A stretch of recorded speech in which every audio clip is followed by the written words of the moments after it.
Hi, Ryu here. I'm a UX designer and also a founder of RealWorldUX.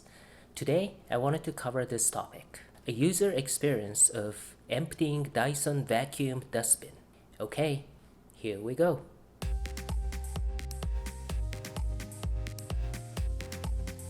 The model that we currently use in our household is called Dyson Kinetic Big Ball Animal Plus.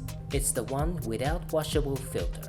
According to Dyson, it is so efficient it captures the dust that blocks cyclones and clog filters so it doesn't lose suction.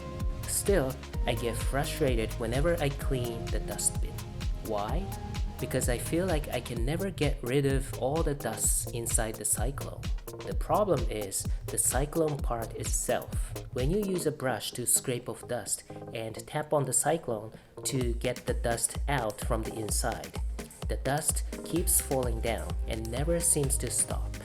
Because the dust particles are so tiny, it seems that millions of dust particles are sitting inside the cyclone at all times, which never seems to clear. Those may not be clogging the cyclone because each dust particle is so tiny, and the cyclone might still be working fine. But the fact that all these particles never seem to go away kind of bothers me.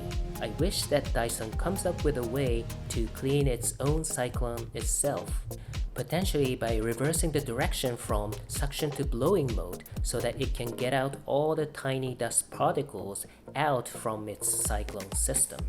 For example, the idea of a machine having its own cleaning mode is nothing new. Ovens, juicers, and so on. An air pump to inflate an air mattress for camping also has a reverse mode to deflate the mattress too. The same concept could potentially be applied to a vacuum cleaner. I know that this is a big challenge to do in a vacuum cleaner because if you activate it by accident, it will be a disaster spreading all the dust particles into the room. But it's an interesting problem to solve.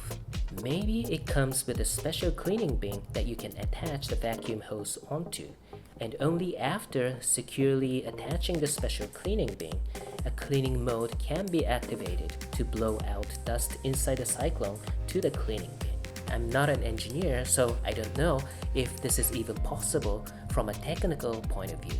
As a UX designer, especially if you primarily work on digital products, it's an interesting exercise to think about these UX problems on physical products like this. This may seem like a trivial thing, but when you think about the end-to-end user experience of a vacuum cleaner, cleaning the bin and cleaning the vacuum itself is still part of the larger end-to-end user experience. Okay, that's it for today. Thank you very much for watching. If you like it, please like and subscribe. Feel free to put any comments, questions, or suggestions.